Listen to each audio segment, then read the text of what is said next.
The lights inside the studio burned hot and steady, the kind of brightness that erases shadows and leaves nowhere to hide. The audience had filled every seat with the specific energy of people who had already seen too much that week and were now sitting together in the one place that had always made sense of the madness. The band settled into its last warm-up notes. The applause built from scattered clapping into something full and rolling. And then Jimmy Kimmel walked out. He moved the way he always moved, easy, unhurried, like a man who had already done the hard work of thinking and was now simply here to share the results. He took a beat at the edge of the stage, let the room settle around him, and then looked straight out at the audience with that particular expression he reserved for weeks when reality had outdone itself. He told them it had been a week, not just a bad week, not just a weird week. A week where the country had somehow managed to pack enough material into a few days to power an entire season of political comedy. And the thing was, he did not even have to invent any of it. All he had to do was describe what actually happened, and the jokes wrote themselves. That was the uncomfortable truth underneath all the laughter. Nothing Kimmel said was that far from the source material. It had started, as so many things did, with a moment that seemed small, a flicker, a visual hiccup that lasted maybe 2 seconds on screen but carried the weight of everything that came with it. The WIG moment, as it quickly became known, was the kind of incident that would have disappeared into the news cycle within hours if it had happened to almost anyone else. A quick embarrassment, a social media joke, a meme with a 12-hour shelf life. But this was Donald Trump, and when something cracks on that particular image, even for a fraction of a second, the crack echoes. Kimmel understood that immediately. He had built his entire opening around it, not because it was the most important thing that had happened, but because it was the most revealing. He let the clip breathe for just long enough to feel uncomfortable, then stepped in like a surgeon who had been waiting for exactly this kind of opening. He described Trump as a man who had spent years constructing an image so polished, so relentlessly maintained, that it had stopped being a presentation and become something closer to mythology. The swagger, the certainty, the gold-trimmed aura of someone who never doubted, never stumbled, never stood in front of a crowd looking anything less than inevitable. Kimmel laid out all the pieces of that mythology with the exaggerated reverence of a narrator describing an ancient legend, then let the contrast of that one unscripted moment do all the work. Because that was the thing about the WIG. It did not need commentary. It needed a frame. And Kimmel built a magnificent one. He compared Trump's relationship with his own image to a man who had not only polished the trophy, but had personally designed it, funded the award ceremony, and written the speech himself in advance. A man so committed to the architecture of winning that even being in a room without a trophy felt like a problem to be solved. He joked about the way Trump seemed to measure every interaction, every speech, every room he walked into, by whether it confirmed the story he had already decided to tell about himself. And the hilarious part was not the exaggeration. The hilarious part was that it barely qualified as exaggeration. The crowd was already rolling, but Kimmel was just clearing his throat. He moved next to the pen that should have been a nothing detail, a forgettable prop in a forgettable cabinet meeting, but had somehow become a full performance in its own right. Trump had stood there in front of cameras and officials and delivered a near-loving tribute to a ballpoint pen. Inexpensive, writes well, good branding, a pen that, in his estimation, deserved acknowledgement, discussion, and possibly a dedicated press release. Kimmel let the clip play. The audience stared at it like they were watching someone argue passionately about a paperclip. Then the laughter hit hard. But Kimmel was not done with the pen. He folded it into the larger argument he had been building since the opening. He said that only a man operating entirely on the logic of perception over substance could take a 10-cent pen and turn it into a statement about character. That the pen was not really about the pen. It was about the brand, the signature, the mark, the need to leave a trace of himself on everything he touched, including, apparently, the dollar bill. The dollar bill joke landed like a thunderclap. He pulled up the image of Trump's signature being added to American currency as part of the country's 250th anniversary, and he held it there just long enough. Then he said it seemed a little subtle for him. The crowd exploded because it was delivered with total sincerity, and because once you saw the image, the joke did not even need the punchline. That was the genius of the segment. Kimmel kept finding new angles on the same central idea. Every bit he ran pointed back to the same conclusion. This was a man who had confused the performance of power with power itself, and the gap between those two things kept showing up in the most unexpected places. He moved through J.D. Vance with a particular kind of comic cruelty, not meanness exactly, more like the precise discomfort of pointing at something everyone had noticed but nobody had said out loud. He described Vance's position as one of the more structurally impossible jobs in modern politics. Stand close enough to matter, stay far enough back to avoid blame, never outperform the boss, never look too capable, never collect too much credit, or the man at the top of the ticket would find a reason to resent you for it. He framed it like a workplace dynamic lifted straight from a dysfunctional office comedy, where the entire staff had slowly learned that success was punished and incompetence was rewarded. But everyone kept showing up because the dental was decent and the alternative was worse. The crowd recognized the structure immediately. They had either worked in that office or knew someone who had. Then he connected it to the bigger picture, because Vance's quiet misery was not the point. The point was what it revealed about the gravity system Trump had built around himself. Everything orbited him. Everyone performed for him. And anyone who momentarily drew attention in their own direction risked the cold shoulder, the snide comment in private, the icy distance that said more than any official statement ever could. He asked the room what it would look like if Trump fired Vance and brought back Pence. The crowd laughed. But the laugh had a specific texture to it, the kind that comes from imagining something that was simultaneously absurd and entirely plausible given everything else. Then Kimmel pulled out the Iran material, and the room temperature shifted slightly. He was still funny. He was always still funny.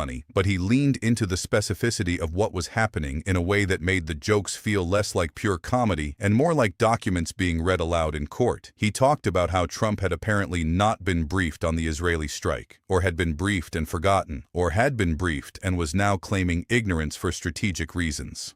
Kimmel broke it down into the only two available explanations. Either Trump knew and was lying about it, which was familiar territory, or Trump did not know, which meant all those speeches about knowing more than the generals, seeing things other people could not see, having access to information that no one else had. All of that was simply not true. He paused after that one, let it sit, then added that either way, it was remarkable how one man could simultaneously claim to know more than every intelligence agency on the planet, and also know absolutely nothing whenever knowing something became inconvenient. The crowd applauded, not just laughed, applauded, because that was not just a joke. That was a documented pattern, and hearing it stated, that clearly felt like a relief. He moved through the Mueller material with the weary rhythm of a man who had watched the same clip too many times. He played back the parade of voices, each one adding a qualifier. Basically exonerated.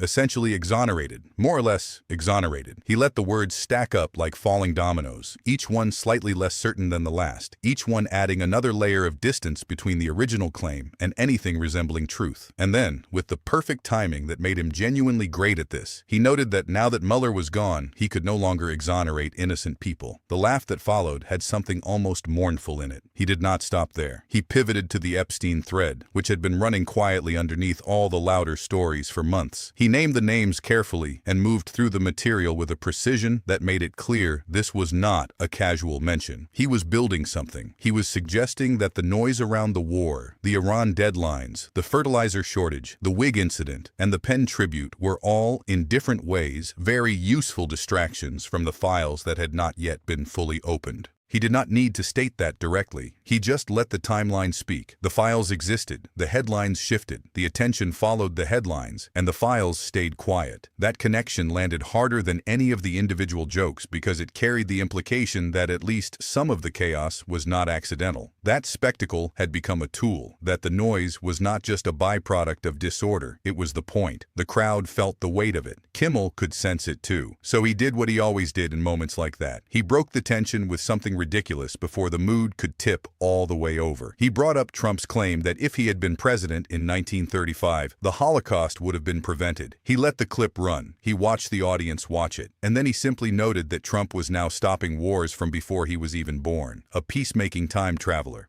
He added that if Trump had been around sooner, the Titanic would still be floating. The crowd lost it entirely. The brilliance of that move was in the contrast. He had just walked the audience through something genuinely disturbing, then immediately offered them the absurdist release valve of imagining Trump personally saving the Titanic. It was not changing the subject. It was the same subject, viewed from a different angle, one that revealed the sheer unearned grandiosity of the original claim by stretching it to its logical and funniest conclusion. He swung through the gas prices, the military spending, the tippy-top remark. He lingered on the phrase tippy-top with the reverence of someone handling a rare specimen. He noted that this was the vocabulary being used to describe American military readiness, tippy-top. Then he offered his own suggestion. Instead of the entire budget going to weapons, perhaps a portion of it could simply be offered directly to Trump as an exit package. He even speculated on the contract terms. The audience response to that bit was somewhere between a laugh and a standing prayer. Kimmel then circled back to his favorite piece of all of it, the feedback loop, the allies who echoed the claims, the outlets that amplified the echoes, the inner circle that treated every stumble as a strategic masterstroke. He described a system so optimized for protection that reality had to fight just to get a footnote in. Everything that entered that system got filtered, reframed, and returned to the public in a shape that served the story. He named Stephen Miller specifically, and with a particular flavor of contempt that suggested the descriptor he used was the most restrained option available from a much longer list. He described him as someone who had made a career out of turning cruelty into policy language and selling it with the flat affect of a man who had never experienced a moment of doubt in his life. The crowd reacted the way they always did to Miller's name, with a sound that was half laugh and half something else entirely. But the sharpest moment of the whole night came almost quietly. Kimmel had been building toward it for the entire segment, layering joke after joke on top of the same foundation. And when he finally arrived at the core of it, he did not raise his voice or slam a table. He just looked at the camera and stated it plainly. He said the most revealing thing about the WIG moment was not what it showed on the surface. It was what the reaction to it revealed about the system surrounding it. Because in the hours that followed, people had not laughed it off or let it go. Instead, there had been coverage and spin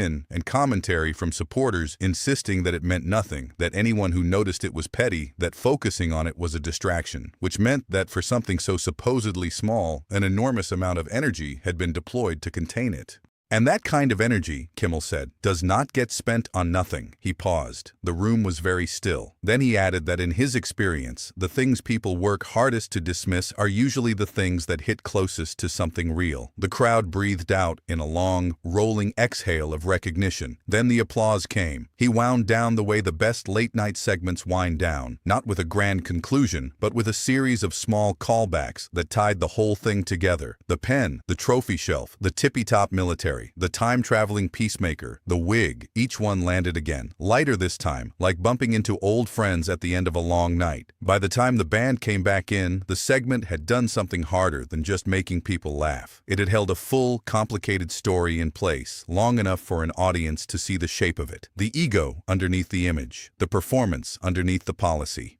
The carefully managed illusion, and the moment when the management slips. And it had done all of that through jokes about a pen. That was Kimmel's specific talent, and this segment was one of the cleaner examples of it. He never had to tell the audience what to think. He just kept showing them things from slightly unexpected angles until the picture assembled itself. The WIG was not the story. The WIG was the door. And once Kimmel kicked it open, everything behind it came spilling out in the most entertainingly uncomfortable way possible. The lights dimmed, the music rose, the crowd lingered in their seats a moment longer than usual, the way they do when something stuck, because under all the laughter, something had been quietly confirmed. Perception is fragile. Image is maintained by effort. And the moment that effort shows, even for 2 seconds, even through something as small and strange as a WIG on a windy afternoon, the audience starts asking questions that are much harder to answer than any press release can handle. And once they start asking, they do not really stop. Hit subscribe, hit the bell, because this story has no final act. There is only the next episode, already loading, already looking for the next crack in the glass.